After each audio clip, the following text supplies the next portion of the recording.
तो हेलो दोस्तों, welcome to हॉररलैंड। आज मैं आपके लिए एक ऐसी हॉरर मूवी लेकर आया हूँ जो कि हॉरर तो नहीं है, लेकिन इसमें हॉरर कूट कूट कर भरा है। ये कहानी एक नॉर्मल से घर की है जहाँ पर एक औरत हर दिन अपने घर में मेंटली टॉर्चर झेलती है। मूवी का नाम है मिसेस और ये मूवी हाल ही में आई मूवी है। वैसे तो मैं इस तरीके की मूवी का एक्सप्लेन नहीं करता हूँ, लेकिन मूवी देखने के बाद में मुझे ऐसा लगा कि ये भी एक तरीके का हॉरर जरूर है। ये एक ऐसी कहानी है जो कि हर घर के सच्चाई को दिखाती है। एक ऐसी कहानी जो सिर्फ एक औरत की जिंदगी का हिस्सा नहीं बल्कि समाज का एक कड़वा सच है। सानिया मल्होत्रा की मिसेस एक सिंपल सी कहानी लगती है, लेकिन जैसे जैसे हम वीडियो में आगे बढ़ेंगे हमें समझ में आएगा कि ये सिर्फ एक कहानी नहीं है, एक औरत के चुप रहने की मजबूरी और उसके सवालों का सफर है। आज हम मिसेस मूवी की पूरी कहानी को समझेंगे और देखेंगे कि किस तरह एक नई दुल्हन अपने नए घर में एक नए जीवन का सपना देखती है, लेकिन धीरे धीरे उसे समझ में आता है कि घर सिर्फ एक रिश्ता नहीं, एक जिम्मेदारी बनकर रह गया है। उसके सपने टूट जाते हैं और वो हर दिन एक नया ट्रॉमा झेलती है। तो कहानी की शुरुआत होती है रिचा से, जो कि हमेशा खुश रहने वाली, सबको खुश रखने वाली और बहुत बात करने वाली एक लड़की थी। उसकी लाइफ में कोई भी प्रॉब्लम नहीं थी। वो अपने पेरेंट और दोस्तों के साथ में अपनी लाइफ को हैप्पीली जी रही थी और डांसिंग उसकी हॉबी थी। और उसकी हॉबी को फॉलो करते हुए रिचा ने चाइल्डहुड के समय से डांस सीखा था। और अगर सच कहा जाए तो रिचा डांस को जीती थी। उसका एक डांस ग्रुप भी था और वो वहाँ के टीचर थी। डांसिंग के लिए वो अपने दोस्तों के बीच में सबसे ज्यादा टैलेंटेड थी। और सबसे इम्पोर्टेंट बात, उसके पेरेंट डांसिंग के लिए उसे हमेशा सपोर्ट किया करते थे। उसकी लाइफ ऐसे ही नॉर्मल चल रही थी, लेकिन एक दिन उसे देखने लड़के वाले आते हैं। लड़के वालों के लिए रिचा की मॉम ने बहुत सारे डिफरेंट डिशेस बनाई थी। यहाँ पर लड़के का नाम था दिवाकर, जो कि गायनेकोलॉजिस्ट था। रिचा को दिवाकर की ये बात बहुत ही पसंद आती है, क्योंकि यूजुअली इंडिया में मेल्स गायनेकोलॉजिस्ट बनना अवॉइड करते हैं। वैसे भी रिचा के पेरेंट ने हमेशा उस हर चीज के लिए सपोर्ट किया था और इसीलिए वो अरेंज मैरिज करने के लिए रेडी हो गई थी। अब उसे दिवाकर भी पसंद आ गया था। उसकी जॉब भी अच्छी चलती है और दिवाकर के साथ में शादी करने के लिए मान जाती है। दिवाकर की फैमिली को भी रिचा बहुत ही पसंद आई थी, इसलिए उनका रिश्ता पक्का हो जाता है। इस बीच एक दिन दिवाकर और रिचा एक रेस्टोरेंट पर लंच करने के लिए जाते हैं, ताकि शादी से पहले दोनों एक दूसरे को थोड़ा बहुत जान पाए। दिवाकर यहाँ पर उसे ये बताता है कि उसे सिर्फ घर का खाना पसंद है, लेकिन रिचा को बाहर का खाना भी पसंद था। दिवाकर उसकी पसंद पर ज्यादा ध्यान नहीं देता है और उसने जो ऑर्डर किया था वही वो रिचा को खाने के लिए कहता है। रिचा भी उसकी बातों को नॉर्मली लेती है, क्योंकि उसे इसमें कुछ भी गलत नहीं लगता है। ऐसे कुछ दिन बीत जाते हैं और आज दिवाकर और रिचा की शादी थी, जहाँ पर रिचा के पिता कन्यादान करके अपनी बेटे की जिम्मेदारी दिवाकर को सौंप देते हैं। कल तक जो बेटी उसके साय में पल रही थी, आज से वही बेटी अपने पति का साया बनकर सिर्फ उसके लिए जिएगी। शादी के बाद में रिचा दिवाकर के साथ में उसके कार में बैठकर अपने घर पर आती है और रिचा के पीछे पीछे एक दूसरी गाड़ी में बहुत सारा सामान, जिसे दहेज कहा जाता है, वो भी दिवाकर के साथ में घर भेजा जाता है। यहाँ पर दिवाकर की कार में एक डॉल लटकी हुई थी। उस डॉल के पेट में एक फ्लावर था, जो इस चीज को सिंबलाइज करता है कि रिचा को उनके घर में उनके खानदान का फ्लावर, यानी कि उनकी जनरेशन को आगे बढ़ाने के लिए लाया गया था। अब ससुराल पहुंचने के बाद दिवाकर की फैमिली बहुत ही अच्छे से रिचा का वेलकम करती है, जिसके बाद कुमसुम और ससुराल वाले उसके साथ में सारे रिचुअल परफॉर्म करते हैं। ससुराल वाले तो उसे घर की बहू नहीं बेटी बोल रहे थे। ब्राइट कलर के कपड़े और बिंदी के साथ में रिचा बहुत ही खुश नजर आ रही थी। अपने पेरेंट्स, अपनी पूरी लाइफ को छोड़ने का उसे जितना दुख हो रहा था, उससे ज्यादा उसे अपने ससुराल को अपनाने की खुशी थी। फिर रात को रिचा एक रेड कलर की नाइटी पहनकर दिवाकर के लिए रेडी होती है। बाथरूम में जब उसे दिवाकर का परफ्यूम दिखता है तो उसे लगा लेती है, क्योंकि वो अपने हस्बैंड की खुशबू को अपनाकर उसके जैसा स्मेल करना चाहती थी। साथ ही वो अपने फर्स्ट नाइट के लिए भी बहुत ही एक्साइटेड थी कि वो दिवाकर के साथ में रोमांटिक बातें करेगी, उससे प्यार करेगी और उनकी फर्स्ट नाइट बहुत ही परफेक्ट होगी। लेकिन कुछ देर के बाद में दिवाकर जब उसके पास में आता है तो रिचा से ज्यादा बातें नहीं करता है और सीधा इंटीमेट हो जाता है। ये उनकी फर्स्ट नाइट थी और रिचा इस चीज को नॉर्मल ले लेती है और ज्यादा नहीं सोचती है। फिर अगले दिन सुबह रिचा किचन में आती है और उसके आने से पहले उसकी मदर इन लॉ ब्रेकफास्ट बनाने में बिजी थी। यह रिचा किचन में अपने साथ में एक मिक्सर ग्राइंडर लेकर आई थी, जो उसकी शादी में गिफ्ट मिला था। वैसे भी शादी में उसे ज्यादातर किचन का सामान ही मिला था, बस उसके दोस्तों ने उसे हेडफोन्स गिफ्ट किए थे। शादी का गिफ्ट काम आ जाए इसलिए रिचा चटनी को मिक्सर में ग्राइंड करती है, लेकिन उसकी सास उसे यूज करने के लिए मना कर देती है, क्योंकि उसके ससुर को सिर्फ सिलबट्टे में पिसी हुई चटनी पसंद थी। तभी उसके घर पे नेबर की एक छोटी बच्ची आती है, सावी, जो कि उनके लिए सब्जियां लेकर आई थी। यहाँ पर सावी और रिचा में अच्छी दोस्ती हो जाती है। कुछ देर बात करने के बाद में सावी स्कूल जाने के लिए चली जाती है और रिचा ब्रेकफास्ट बनाने लगती है, तो वहीं पर उसके सास सिलबट्टे में चटनी पीसने लगती है। तभी वहाँ पर दिवाकर आता है, जिसे रिचा चाय देती है। यहाँ पर वो रिचा को अपना आधा कप चाय दूसरे कप में डालकर उसे दे देता है, जो बात रिचा को बहुत ही प्यारी लगती है। फिर इसके बाद में दिवाकर अपनी चाय का कप वहीं पर छोड़कर बाहर चला जाता है और रिचा इतने कामों के बीच भी उस कप को धो देती है। तो वहीं पर दूसरी तरफ ऋचा की माँ बहुत सारा खाना बना रही थी, क्योंकि आज ऋचा का पगफेरा था जिसमें दिवाकर और ऋचा उनके घर पर लंच करने के लिए आने वाले थे। ऋचा के पिता बाहर से कुछ डिशेस लाना चाहते थे, लेकिन ऋचा की माँ को सिर्फ घर का बना खाना ही अपनी बेटी और दामाद को खिलाना था। फिर कुछ देर के बाद में ऋचा और दिवाकर उनके घर पर लंच पर आते हैं। खाने के बीच में जब काम की बातें निकलती है तो ऋचा के पिता ऋचा के डांस की बात करने लगते हैं, लेकिन दिवाकर को इस बात पर हंसी आ जाती है। उसके मुताबिक डांस कोई काम थोड़ी होता है। ऋचा को ये बात थोड़ी अजीब लगती है, लेकिन वो इस बात को नॉर्मली लेती है। दिवाकर को तो यहाँ पर सिर्फ एक ही बात की पड़ी थी कि ऋचा को इतना सारा खाना बनाना आता भी है या नहीं, और अगर नहीं भी आता तो उसकी सास उसे सिखा देगी। यहाँ पर एक बात और गौर करने वाली थी कि दिवाकर ऋचा के पेरेंट को मम्मी पापा नहीं बल्कि अंकल और आंटी बोल रहा था, जबकि ऋचा उसके पेरेंट को मम्मी पापा बुलाती थी। मतलब उसने तो उसके पेरेंट को अपनी फैमिली मान लिया था। फिर वहां से वे दोनों दिवाकर के एक कजिन ब्रदर के घर पर डिनर के लिए आते हैं।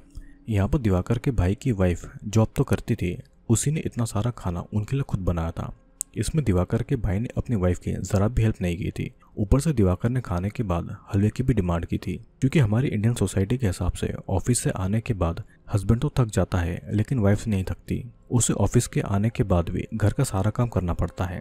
फिर कुछ देर के बाद में डिनर खत्म करके वे दोनों जब घर पर आते हैं तो दिवाकर तो अपने रूम में चला जाता है, लेकिन ऋचा किचन में जाती है अपने सास की हेल्प करवाने के लिए। वो अपनी सास को एडवाइस भी देती है कि सुबह काम वाली आकर बाकी का बचा काम कर लेगी, अभी उन्हें रेस्ट करना चाहिए। लेकिन उसके सास के मुताबिक किचन कभी भी गंदा नहीं छोड़ना चाहिए, और वैसे भी काम वाली तो हर दूसरे दिन छुट्टी ले लेती है। यह ऋचा उनकी हेल्प तो करना चाहती थी, लेकिन उसकी सास उसे रेस्ट करने के लिए भेज देती है। वैसे भी उन्हें किचन अकेले संभालने की आदत थी। उसके बाद जब ऋचा बेडरूम में आती है तो दिवाकर उसके साथ में इंटीमेट होने की कोशिश करता है, लेकिन ऋचा उसे ये सब करने से रोकती है, क्योंकि उसने आज बहुत ज्यादा खाना खा लिया था और इसलिए उसे उल्टी जैसा फील हो रहा था। तब दिवाकर उसे किचन से मेडिसिन लाने को बोलता है, जबकि वो खुद उसे मेडिसिन लाकर दे सकता था। फिर जब ऋचा मेडिसिन खाकर रूम में आती है तो दिवाकर उसके साथ में जबरदस्ती इंटीमेट होता है और कुछ देर के बाद में सो जाता है। ये चीज ऋचा को काफी ज्यादा अजीब लगती है और वो कुछ टाइम तक इस बारे में बाथरूम बैठकर सोचती है, लेकिन लास्ट में वो दिवाकर को थोड़ा ज्यादा रोमांटिक मानकर ये सब नॉर्मल लेती है। फिर अगले दिन सुबह सुबह ही घर के मर्दों से पहले घर की औरतें उठ जाती थी। ऋचा की सास तो अपने हस्बैंड के कपड़े निकाल कर रखती थी, यहाँ तक कि उनकी चप्पल भी बेड के पास में लाकर रखती थी, ताकि बेड से उतरने के बाद में उन्हें खुद से चप्पल ढूंढकर न पहनना पड़े। फिर हस्बैंड के उठने के बाद में वो उन्हें अजवाइन का पानी देती है और उनका जरूरी सामान उनके पास में लाकर रख देती थी। जिसके बाद ऋचा और उसकी सास ब्रेकफास्ट बनाने के काम में लग जाती है और घर के मर्द एक्सरसाइज, योगा और मसाज करने लगते हैं। इस बीच किचन के सिंक का पानी बेसिन में फंस जाता है। तब ऋचा की सास गंदे पानी में हाथ डालकर कचरा निकालती है, जिसके बाद में बेसिन का पानी बाहर निकल जाता है। कुछ देर के बाद में दिवाकर घर आकर नहाता है तो वो अलमारी से कपड़े निकालने के लिए ऋचा को बुलाता है, जबकि अलमारी उसके पास ही थी। ऋचा किचन से भागती हुई आती है और उसके लिए कपड़े निकाल देती है, यहाँ तक कि उसका वॉलेट, रुमाल और बेल्ट भी। ये बात ऋचा को बहुत ही अजीब लगती है कि कपड़े निकालने के लिए उसे किचन से बुलाया गया, पर नई नई शादी है तो ऋचा इस बात को ज्यादा नहीं सोचती है। अब 9 बजते ही दिवाकर और उसके पिता डाइनिंग टेबल पर आकर ब्रेकफास्ट के लिए बैठ जाते हैं। यहाँ पर दिवाकर अपने पिता से एक नई अल्ट्रासाउंड मशीन खरीदने के बारे में बात कर रहा था। मतलब कि घर के मर्द काम के लिए नई टेक्नोलॉजी का यूज कर सकते हैं, लेकिन फीमेल्स चटनी पीसने के लिए और किचन के बाकी कामों के लिए नई टेक्नोलॉजी और इक्विपमेंट यूज नहीं कर सकती है। भले ही ऋचा के दोनों हाथ साफ हो, बट उन्हें लेफ्ट हैंड से चीजें लेने में प्रॉब्लम थी। मतलब कि उनकी पढ़ाई लिखाई, मॉडर्न सोच फीमेल के लिए नहीं है। फिर ऋचा अपनी सास से पूरी फैमिली के साथ में बैठकर ब्रेकफास्ट करने की बात कहती है, लेकिन उसका ससुर जी के मुताबिक घर की औरतों को कहाँ जॉब पर जाना होता है, वे लोग देर से भी खा सकती है। यह दिवाकर भी ऋचा यह अपनी माँ को उनके साथ बैठकर खाना खाने के लिए नहीं कहता है। वो बात यहीं पर खत्म हो जाती है। ब्रेकफास्ट खत्म होने के बाद में दिवाकर किचन में अपनी चाय लेने के लिए आता है। ऋचा उसे चाय देकर अपने लिए एक कप निकालती है, बट आज दिवाकर शादी के दूसरे दिन की तरह अपनी चाय का आधा हिस्सा नहीं पिलाता है और अपने ऑफिस चला जाता है। ऋचा बस खड़ी होकर उसे देखती रहती है। कुछ देर के बाद में उसका ससुर जी कहीं बाहर जाने वाले थे, तब उसकी सास उसके जूते निकालकर उसके पैरों के सामने रखती है, जिन्हें पहनकर वो बाहर चले जाते हैं। फिर घर के मर्द जब बाहर काम पर चले जाते हैं तो ऋचा और उसकी सास डाइनिंग टेबल पर ब्रेकफास्ट करने आती है, लेकिन यहाँ पर मर्दों ने पूरा टेबल गंदा करके रखा था। उनमें टेबल मैनर की भी तमीज नहीं थी। ऋचा को ये चीज बहुत ही गंदी लगती है। वो वहाँ ठीक से खाना नहीं खा पा रही थी, लेकिन उसके सास को इतने सालों में इन सब की आदत पड़ चुकी थी। वो तो दिवाकर की झूठी प्लेट पर ही अपना खाना खाने लगती है। ब्रेकफास्ट करने के बाद भी उन्हें सांस लेने का टाइम नहीं मिलता है। दोनों फिर लंच के काम में लग जाती है। ऋचा की सास को उनकी बेटी सिया को कॉल आया था। सिया इस टाइम पर प्रेग्नेंट थी और उसके हस्बैंड थोड़ा बहुत काम में उसकी हेल्प करते थे, लेकिन वो भी एक डॉक्टर थे और उन्हें भी काम पर जाना होता था। इसलिए सिया अपनी माँ को उनके पास में बुलाती है। प्रेगनेंसी के इस समय उसे हेल्प की बहुत ज़रूरत थी। रिचा की सास घर के काम की वजह से जाना तो नहीं चाहती थी, लेकिन रिचा खुद उन्हें जाने के लिए कह देती है। बाकी इन दिनों में घर तो खुद ही संभाल लेगी। बस प्रियकाता अपनी बेटी और दामाद के घर ले जाने के लिए रिचा के साथ बहुत सारा खाना और स्नैक रेडी करने लगती है, जिसमें रिचा कभी सावी और कभी उसकी मोम सिया भी उनकी बहुत हेल्प करती है। इन सब के बीच में रिचा अपनी सास से कुछ स्पेशल रेसिपीज भी सीख लेती है। रिचा इन सब में इतनी ज्यादा बिजी हो जाती है कि वो अपने घर वालों और दोस्तों के फोन तक इग्नोर करने लगती है।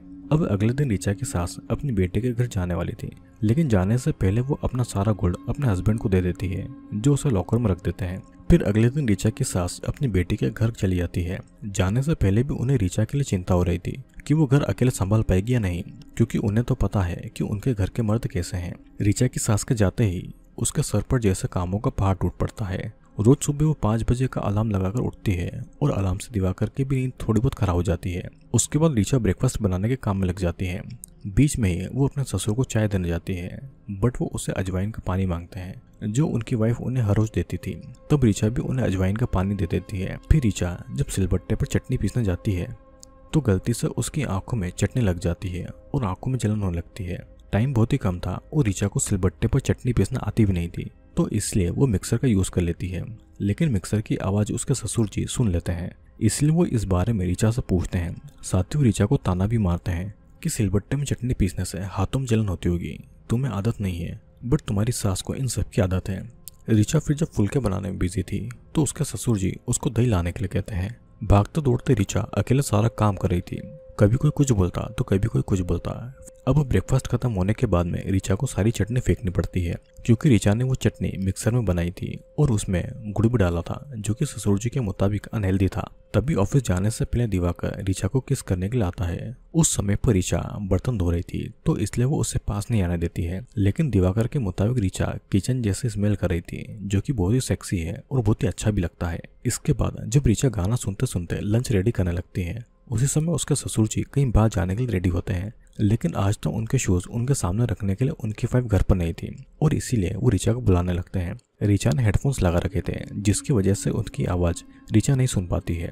तब ससुर जी खुद शूज निकालकर पहनते हैं और रिचा को किचन में देखने के लिए जाते हैं, जहाँ पर रिचा उन्हें डांस करती हुई नजर आ जाती है और इस बात से वो बहुत ही गुस्सा होते हैं और दरवाजे को जोर से पटककर अपने काम पर निकल जाते हैं। दूसरी तरफ दिवाकर प्यून से लंच मांगता है, क्योंकि रिचा को पता था कि दिवाकर का टिफिन घर से जाता है। प्यून तो उसके लिए बाहर से खाना मंगवाना चाहता था, लेकिन वो उसके लिए मना कर देता है। घर पर रिचा ने आज बिरयानी बनाई थी, जो वो अपने ससुर जी को सर्व करती है। साथ ही वो उनसे देर होने के लिए माफी भी मांगती है, क्योंकि 3 सीटी के बाद ही बिरयानी पकी थी। तब उसके ससुर जी रिचा के खाने का मजाक बनाते हुए कहते हैं कि ये चावल कुकर में बना है, तो ये बिरयानी नहीं बल्कि पुलाव है। बिरयानी तो बर्तन में धीमी धीमी आंच पर पकती है। शाम को जब दिवाकर घर पर आता है तो टिफिन न मिलने की वजह से रिचा पर बहुत ही गुस्सा होता है। फिर वो रिचा को गर्म फुलके के साथ में रात का खाना बनाने का भी ऑर्डर देता है। दूसरी तरफ रिचा के ससुर जी फोन पर अपनी वाइफ को रिचा की कंप्लेंट कर रहे थे कि वो बिरयानी कुकर में पकाती है, घर की डस्टिंग ठीक से नहीं करती है, उसे घर तो ठीक से संभालना चाहिए ना। अगले दिन रिचा घर की डस्टिंग और साफ सफाई करने लगती है। यहाँ पर हम कुछ डॉल को भी देखते हैं, जिनमें से कुछ मेल थे और कुछ फीमेल। मेल डॉल फीमेल से लंबी थी और रिचा फीमेल डॉल को हटाकर उस प्लेस को साफ कर रही थी। फिर डस्टिंग के टाइम पर उसे एक रेड बैलून मिलता है, जो उड़ता है और सीलिंग पर जाकर अटक जाता है। मतलब कि रिचा वो बलून है, वो खुश तो रह सकती है, उड़ भी सकती है, लेकिन अपने ससुराल की सीमा तक ही। जिसके बाद में रिचा इंटरनेट से देखकर अपनी फैमिली के लिए बहुत ही मेहनत से दम बिरयानी बनाती है, जैसा उसके ससुर जी ने डिमांड की थी। वो बिरयानी टिफिन में पैक करके रिचा दिवाकर को भेजती है और अपने ससुर जी को भी खाने को देती है। रिचा बहुत होप लगाकर अपने ससुर जी के सामने खड़ी होती है कि कब वो उसके खाने की तारीफ करेंगे, लेकिन उसके ससुर जी के मुताबिक तो बिरयानी में नमक कम था। ऊपर से दिवाकर भी ऑफिस से आकर उसके खाने की जरा भी तारीफ नहीं करता है। भले दिन की बिरयानी बहुत सारी बच गई थी, लेकिन दिवाकर उसे नहीं खाने वाला था। रिचा बहुत ही थक चुकी थी, वो रात को खाना बनाने लगती है। वो इन सब के बारे में अपनी माँ को बताती है। तब उसकी माँ का तो यही कहना था कि उसे हिसाब से खाना बनाना चाहिए और ये सब तो उसे सीखना ही पड़ेगा। रिचा की तकलीफ कोई नहीं समझ रहा था। उसके ससुर जी को उसका खाना पसंद नहीं था। बचा हुआ खाना या तो फेंक देती थी या तो खुद खा लेती थी। वो घर में नई बहू थी, इसलिए वो घर पर हेल्पर भी नहीं रख सकती। इन सब बातों से गुस्सा होकर रिचा अपनी माँ का कॉल काट देती है। फिर डिनर करने के बाद में रिचा नोटिस करती है कि सिंक का पानी ओवरफ्लो हो रहा है। उसे उस गंदे पानी में हाथ नहीं डालना था, बट उसके पास में कोई ऑप्शन नहीं था, इसलिए हाथ डालकर उसे सिंक से कचरा निकालना पड़ता है। फिर जब वो सोने जाती है तो हर रात की तरह दिवाकर आज भी रिचा से पूछे बिना ही उसके साथ में इंटीमेट होने लगता है, जिस दौरान रिचा को बहुत ही पेन होता है, बट वो उसे कुछ नहीं बोल पाती है। अब अगले दिन सावी रिचा के पास में आती है। रिचा उसे ब्रेकफास्ट खिलाती है और इस दौरान सावी रिचा की बिंदी ठीक करके बोलती है कि उसकी माँ बिंदी नहीं लगाती और उसकी माँ के मुताबिक बिंदी गुड लक होती है। जिनके पति नहीं होते उनके पास में गुड लक की बिंदी भी नहीं होती है। तब रिचा उसे कहती है कि उसकी माँ खुद ही गुड लक है, एक प्राइम नंबर की तरह जिन्हें कोई तोड़ नहीं सकता, वह अकेले काफी है। जो बात सुनकर सावी को बहुत ही अच्छा फील होता है। सिंक का पाइप टूटा हुआ नोटिस करती है जिसमें से भी गंदा पानी निकल रहा था। अब वो हेल्प के लिए दिवाकर को बुलाती है, बट वो वहाँ पर नहीं आता है। तभी रिचा को उसकी फ्रेंड बबली का कॉल आता है, जो उसे उसका डांस शो संडे को देखने के लिए बुलाती है। वो रिचा को अपने साथ में अपने ग्रुप में ऐड करना चाहती थी, बट जब से उसकी शादी हुई है रिचा उसका फोन नहीं उठाती थी। अब रिचा करे भी तो क्या, उससे घर के काम से फुर्सत नहीं मिलती है। फिर भी वो अपने दोस्त से प्रॉमिस करती है कि वो उसका शो जरूर देखने के लिए आएगी।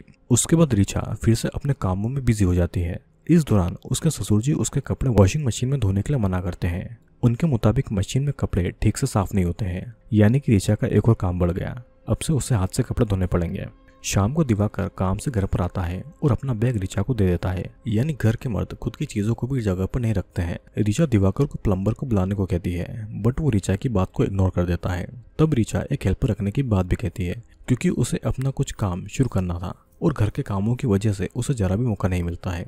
इन सब बातों को सुनकर दिवाकर इरिटेट होता है। उसके मुताबिक वो ऑफिस से थक कर आया है, अभी उसे ये बातें नहीं करनी है। जिसके बाद रिचा डिनर के काम में बिजी हो जाती है। डिनर के बाद में रिचा सिंक के पाइप को और ज्यादा खराब होते हुए नोटिस करती है, इसलिए वो पाइप की टूटी हुई जगह पर कपड़ा बांध देती है और पाइप के नीचे एक बाल्टी रख देती है ताकि गंदा पानी उस बाल्टी में जमा हो और फ्लोर पर न गिरे। उसी समय दिवाकर को कॉल आता है, जो उसे इंटीमेट होने के लिए उसके रूम में बुला रहा था। लेकिन जब रिचा उसे किचन के काम की बात बताती है तो दिवाकर फोन काट देता है। रिचा बहुत ही थक चुकी थी, उसके अंदर और एनर्जी नहीं थी कि वो बेडरूम में जाकर दिवाकर को सेटिस्फाई कर पाए, इसलिए वो उस रात को हॉल में ही सो जाती है। फिर अगले दिन रिचा के पीरियड शुरू हो जाते हैं, जिस बात पर दिवाकर शॉक्ड था। उसके मुताबिक वो तो अच्छे से इंटीमेट हो रहा था, फिर रिचा प्रेग्नेंट क्यों नहीं हुई। लेकिन क्या उसने एक बार भी रिचा की मर्जी पूछी थी कि वो माँ बनने के लिए रेडी है या नहीं। दिवाकर रिचा को पीरियड खत्म होने तक किचन में जाने से मना करता है। रिचा उसे जब सैनिटरी पैड लाने को कहती है तो दिवाकर वो किसी के हाथों उसे भेजने को कहता है, यानी कि भले वो एक गायनेकोलॉजिस्ट हो, लेकिन वो पीरियड को पुराने जमाने की तरह इम्प्योर मानता था। उसे अपनी वाइफ के सैनिटरी पैड लाने में भी शर्म आती थी। ऊपर से दोनों बाप बेटे कभी भी बाहर का खाना नहीं खाते थे, बट उनके लिए अब रिचा पीरियड के टाइम पर इम्प्योर है, तो इसलिए अब वो बाहर से खाना खा लेते हैं। यहाँ तक कि ससुर जी के लिए बाहर से मिक्सर वाली चटनी भी लाई जाती है और आज वो उसी को खा लेते हैं। दोपहर में सावी की माँ सीता घर पर काम करने के लिए आती है और रिचा के पीरियड खत्म होने तक सीता ही घर का काम करने वाली थी। यहाँ पर रिचा उनसे एक हेल्पर ढूंढने के लिए कहती है, लेकिन सीता ने बहुत पहले ही इस घर के लिए एक हेल्पर ढूंढ ली थी। लेकिन उनके घर में नौकरों को इतना टोका जाता है कि कोई भी ज्यादा दिन यहाँ पर टिक नहीं पाता है। ऊपर से भले ही इस घर के मर्द बहुत पढ़े लिखे हों, वो जात पात को बहुत मानते हैं। इस घर की फीमेल्स को पीरियड्स के टाइम पर ही थोड़ा रेस्ट मिलता है। घर के काम नॉर्मल दिनों में इतने ज्यादा होते हैं कि घर की फीमेल को पीरियड का पेन भी अच्छा लगने लगता है। कुछ दिनों तक सिया अपनी मर्जी से सिंपल खाना बनाकर उनको देती है। भले इस घर के मर्द जात पात भी मानते हों, बट खुद से खाना बनाने की हिम्मत उनमें नहीं थी, इसलिए जात पात की बात को अपने मामले में भूलकर सीता के हाथ का सिंपल खाना खा लेते हैं। सीता उनकी बहू या वाइफ नहीं थी जो उनके सामने वे लोग डिमांड कर सके।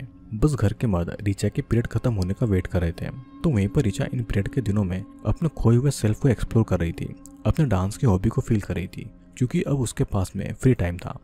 इस बीच रिचा डांस टीचर की जॉब के लिए अप्लाई कर देती है। ऐसे ही 5-6 दिन बीत जाते हैं और अब पीरियड खत्म होने के बाद में रिचा फिर से घर के कामों में बिजी हो जाती है। आज रिचा ने बहुत मेहनत से अपनी सास की एक रेसिपी बनाई थी, बट जब वो घर के मर्द से उसके स्वाद के बारे में पूछती है तब ससुर जी कुछ नहीं कहते हैं। दिवाकर उसका मजाक उड़ाकर कहता है कि उसकी माँ की रेसिपी बिगाड़ने का बहुत अच्छा टैलेंट रिचा में है। रिचा को ये चीज काफी ज्यादा बुरी लगती है, लेकिन फिर भी वो इस चीज को इग्नोर करते हुए अपने डांस टीचर के जॉब के बारे में उन्हें बता देती है। तब दिवाकर इस बात पर हंस देता है। उसके मुताबिक डांस तो एक हॉबी है और हॉबी को जॉब कौन बनाता है। और वैसे भी एक बार उनके बच्चे हो जाने के बाद में रिचा कहाँ पर जॉब कर पाएगी, क्योंकि हमारे इंडिया में मेल पेट्रियार्कियल सोसाइटी के हिसाब से बच्चों को संभालने और उन्हें बड़ा करना माँ का काम होता है। इसके लिए उसे अपनी लाइफ, अपना करियर, यहाँ तक कि अपनी हेल्थ भी सेक्रीफाइस करना पड़ती है।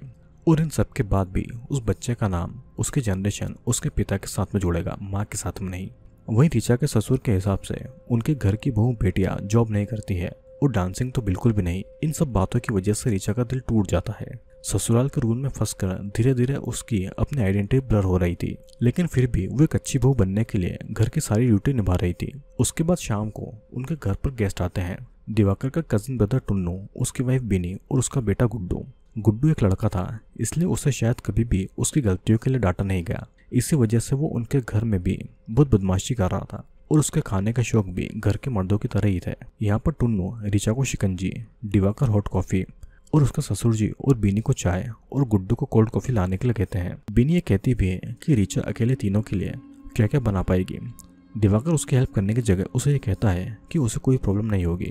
ऋचा किचन में जाकर हर एक चीज बनाती है, लेकिन जब तक वो ये सब लेकर आती तब तक घर के मर्द ड्रिंक पीने लग चुके थे और ऋचा की बनाई हुई चीज पीने से मना कर देते हैं। बिनी अपने हस्बैंड को थोड़ा सा शिकंजी पी लेने के लिए कहती है, क्योंकि ऋचा ने बहुत ही मेहनत से उसे बनाई थी।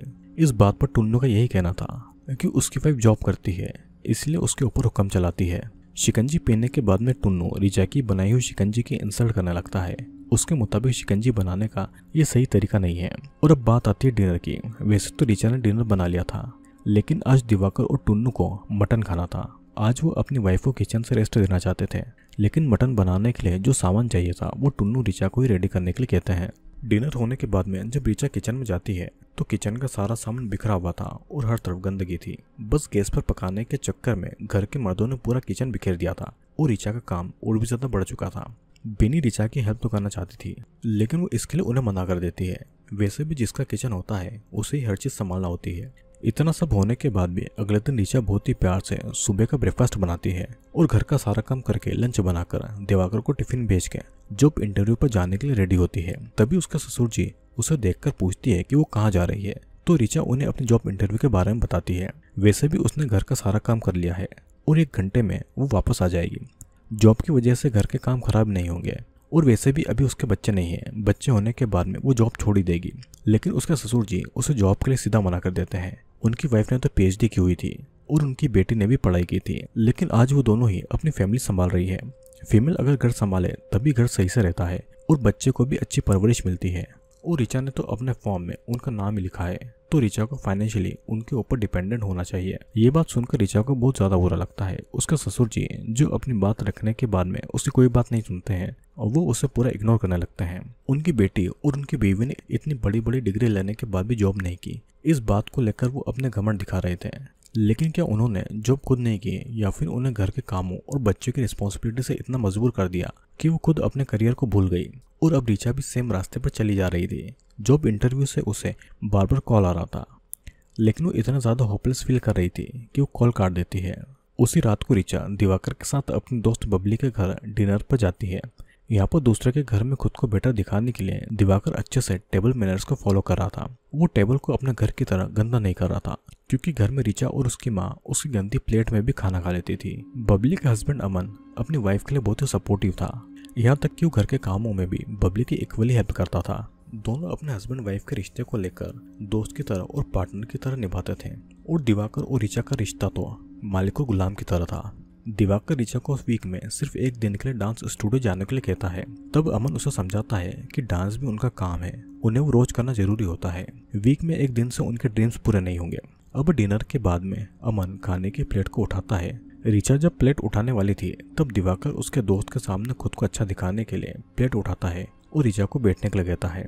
ये चीज ऋचा के लिए बहुत ही ज्यादा शॉकिंग थी, इसलिए मजाक में वो बोलती है कि दिवाकर और ससुर जी घर का कोई काम नहीं करते हैं, यहाँ तक कि उनके कपड़े और शूज भी वो निकाल कर देती है। और उसे जॉब करने इसलिए नहीं दिया जाता क्योंकि दिवाकर को एक फ्री की काम वाली जो मिल गई है। इस चीज से दिवाकर बहुत ही ऑफेंड हो जाता है और अकेले में वो ऋचा को बहुत ही बुरा भला कहता है। ऋचा उसे समझा रही थी कि उसके दोस्तों के सामने वो सीन क्रिएट न करे, लेकिन दिवाकर उसे बुरा भला बोले जा रहा था। मतलब कि मजाक में दिवाकर हर दिन ऋचा की इंसल्ट करता था, लेकिन एक दिन ऋचा का मजाक उससे टॉलरेट नहीं हुआ। तभी अमन उन्हें प्लेट वहीं पर रखने को कहता है, क्योंकि उनके घर में डिश वॉशर था। डिश वॉशर तो दिवाकर जैसा एक डॉक्टर भी अफोर्ड कर सकता था, बट उनके घर में फीमेल को मिक्सचर तक यूज करना अलाउ नहीं था, तो डिश वॉशर कहाँ पर लाएंगे। इस इंसिडेंट के बाद में ऋचा की आंखों में आंसू तक आ गए थे और आंसू को छुपाने के लिए वो अपनी फेवरेट कसाटा खा रही थी। शादी के बाद आज जाकर रिचा ने अपना फेवरेट खाना पिज्जा और कसाटा खाया था, जो बात दिवाकर को पता थी, बट उसने एक बार भी उसका फेवरेट खाना शादी के बाद उसके लिए ऑफर नहीं किया। बट रिचा हमेशा उसके लिए उसकी पसंद का खाना बनाती थी। घर आते ही रिचा सारी बातों को लेकर दिवाकर को सॉरी कहती है। तब दिवाकर उसके साथ में ज्यादा बात नहीं करता है और इंटीमेट होने लगता है। अब अगले दिन दिवाकर को कहीं बाहर जाना था, तो इसीलिए वो रिचा को पैकिंग करने के लिए कहता है।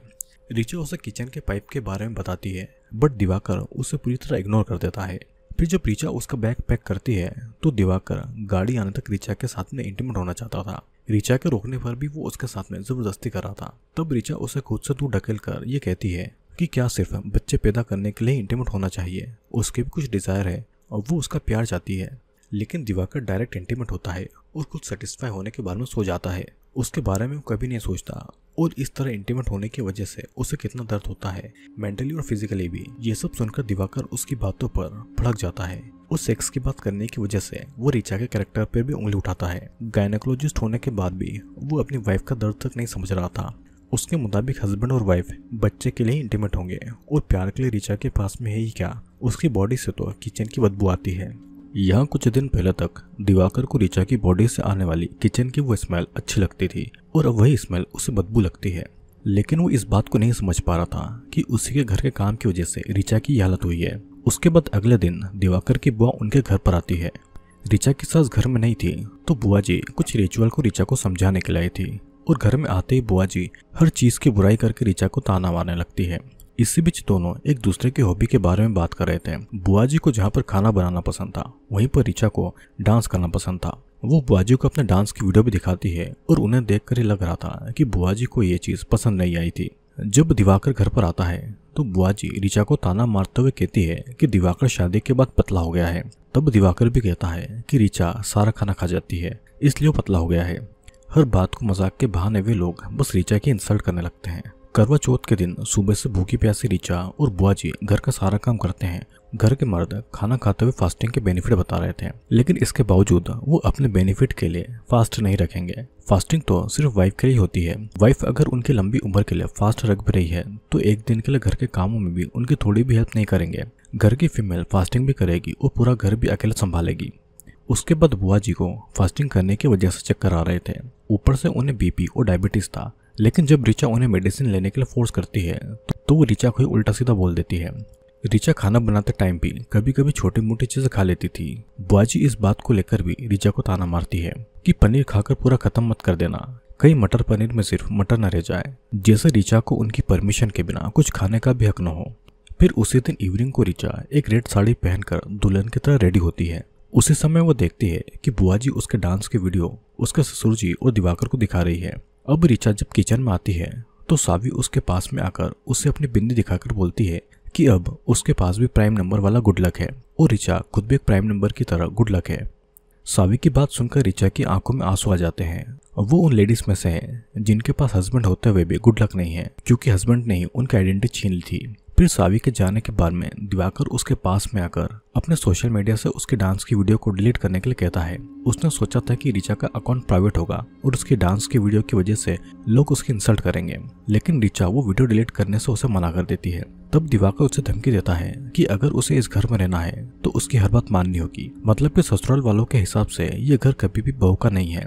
वो जब तक अपनी इंसल्ट करवाकर अपने सेल्फ रिस्पेक्ट और अपनी आइडेंटिटी खोकर उनकी गुलामी करती रहेगी, सिर्फ तब तक वो इस घर में रह सकती है। फिर इस झगड़े के बाद में रिचा दिवाकर के पैर छूकर उसका आशीर्वाद लेकर अपना करवा चौथ का फास्ट खोलती है। मतलब कि पति की लंबी उम्र के लिए पूरा दिन फास्ट करने के बाद उस फास्ट को खोलने के लिए भी अपने पति का आशीर्वाद लिया जा रहा है। लेकिन प्यार तो उन दोनों के बीच में जरा भी नहीं था। बस ये सब रिचुअल बस फॉर्मेलिटी बनकर रह जाती है। अब अगले दिन बुआ जी अपना घर संभालने के लिए चली जाती है और उसी दिन ससुर जी का बर्थडे भी था, जिसमें बहुत सारे गेस्ट आए थे। ऊपर से उन गेस्ट के अलग अलग खाने पीने की डिमांड थी। एक तरफ जहाँ पर घर के मर्द पार्टी एंजॉय कर रहे थे तो वहीं पर रिचा अपनी लाइफ को लेकर सोच में पड़ी हुई थी। जो रिचा इस घर में ब्राइट कलर के कपड़ों और अपने फेस पर ब्राइट सी स्माइल के साथ में आई थी, आज उसी रिचा का फेस और उसके कपड़ों का कलर फीका पड़ गया था, जैसे कि ससुराल ने उसकी खुशी का रंग छीन लिया हो। उसी समय ससुर जी का मालिश वाला आकर रिचा को अलग अलग खाने पीने की लिस्ट देकर जाता है जो कि गेस्ट ने मंगवाई थी। पर रिचा आज किसी के लिए कुछ भी नहीं बनाती है, जिसका कुछ देर के बाद में दिवाकर आकर उसे बहुत डांटने लगता है क्योंकि रिचा ने अभी तक अपने सोशल मीडिया से अपने डांस के वीडियोस को डिलीट नहीं किया था और बाहर सभी लोग उन्हीं वीडियो की बातें कर रहे थे। दिवाकर रिचा को तुरंत वो वीडियो डिलीट करके बाहर खाने पीने का सामान बेचने को ऑर्डर देता है। तब बहुत सोचने के बाद में रिचा एक बड़ा सा स्टेप उठाती है। वो उसी पाइप का गंदा पानी अपने ग्लास में भरकर बाहर दे देती है और जब दिवाकर और ससुर जी इस बात के लिए रिचा पर हाथ उठाने किचन में आते हैं तो रिचा बाल्टी से भरा हुआ गंदा पानी उनके ऊपर फेंक कर घर से निकल जाती है। शादी के पहले दिन जो रिचा कुमकुम के पैरों के निशान लेकर अपना ससुराल आई थी, आज वही रिचा उस गंदे पानी के पैरों के निशान छोड़कर उस घर से जा रही थी। लेकिन अपने पेरेंट के घर पर आने के बाद भी उसके पेरेंट रिचा को नहीं समझ रहे थे। उल्टा वो तो उनके ससुराल वालों से माफी मांगकर उनके पास ही वापस जाने को कह रहे थे। ऊपर से वो रिचा से उसके बड़े भाई के लिए पानी लाने को बोलते हैं। बस इसी बात पर रिचा को गुस्सा फूट पड़ता है। आखिर वो क्यों लाए अपने भाई के लिए पानी? वो खुद भी तो अपना काम कर सकता है।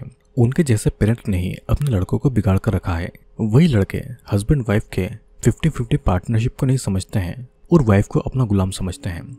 बेटे और बेटी को इक्वली प्यार और रिस्पेक्ट देना चाहिए। रिचा की बात सुनकर उसकी पूरी फैमिली चुप हो जाती है। फिर कहानी कुछ दिनों के बाद से शुरू होती है, जहाँ पर दिवाकर ने दूसरी शादी कर ली थी और अब ये नई बहू उनको अपने हिसाब की ही मिली थी, जो कि उनके हिसाब से ही चले और जवाब और दिमाग न लगाए। दिवाकर और ससुर जी जैसे लोग अपनी थिंकिंग कभी नहीं बदलने वाले थे। दूसरी तरफ हम रिचा को देखते हैं, जो कि ससुराल के पिंजरे से निकलकर अपने सपने पूरे कर चुकी थी। अब वो खुद को पहले की तरह प्यार करने लगी थी। उसकी स्माइल लौट आई थी। वो फ्लावर भी खुद को ही दे देती है, क्योंकि वो खुद को एक प्राइम नंबर वाले गुड लक मानती थी। उसके पास में अब फिर से एक डांस ग्रुप भी था और उसके डांस ग्रुप का आज पहला परफॉर्मेंस भी था, जहाँ पर रिचा दिल खोलकर अपना टैलेंट दिखाकर डांस करती है और ऑडियंस में बेटी सावी और उसकी मॉम सीता रिचा के लिए चीयर अप करती है। और बस इसी खूबसूरत एंडिंग के साथ में रिचा की कहानी यहीं पर खत्म हो जाती है। एक घर को चलाने वाली औरत सिर्फ एक पत्नी या बहू नहीं होती है, उसकी भी एक पहचान होती है, एक जिंदगी होती है। मिसेस सिर्फ एक फिल्म नहीं है, बल्कि हर उस औरत की कहानी है जो कि हर रोज अपनी आवाज दबा देती है।